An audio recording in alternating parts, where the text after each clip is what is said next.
Grand B, une société aliénée par la vitesse. D'agile et rapide, Homo veloz, nous serions devenus fragiles et frustrés, Homo rapidus. En tout cas, c'est la théorie de Gilles Delannoy exprimée en 2008 dans la revue Esprit.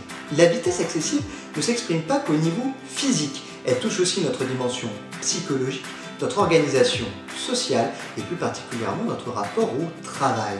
Par exemple, le temps quotidien consacré au déplacement n'a pas évolué depuis les années 1980.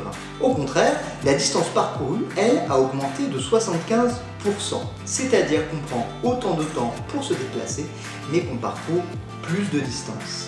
On ne peut pas parler d'amélioration ou de progrès car la contrainte liée au temps reste la même. Paul Virilio, philosophe des années 1970, va d'ailleurs faire remarquer que la vitesse engendre un désordre mental et émotionnel.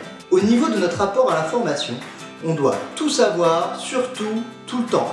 Finalement, on ne sait vraiment rien car on survole les sujets, tout le monde se prend pour un savant et désire exprimer son opinion, mais il s'agit plus d'une réaction émotionnelle qu'une réponse rationnelle. En effet, avec ce fonctionnement-là, on est très engagé émotionnellement. On va rechercher, même dans l'information, l'intensité. Et d'ailleurs, ça va s'incarner par les JT qui parlent plus des catastrophes et des mauvaises nouvelles que des bonnes nouvelles. Ce comportement-là va impacter notre fonctionnement politique. En effet, on va faire de plus en plus de lois sur les faits divers, alors qu'il y a déjà des lois antérieures qui existent déjà et qui traitent le sujet. Par exemple, toutes les affaires liées au voile, alors que la loi de 1905 sur la laïcité traite déjà ce sujet. Autre exemple de l'impact négatif de la vitesse dans notre monde social, ce sont les RPS, ou les risques psychosociaux, ou encore par exemple le burn-out. Malache et Leiter définissent le burn-out de cette façon. Il s'agit d'un écart entre ce que les personnes sont et ce qu'elles doivent faire. L'individu rentre dans une spirale descendante. 3 événements apparaissent alors. L'individu est épuisé, il devient cynique et se désengage de son travail. Troisièmement, il a l'impression d'être inefficace au travail.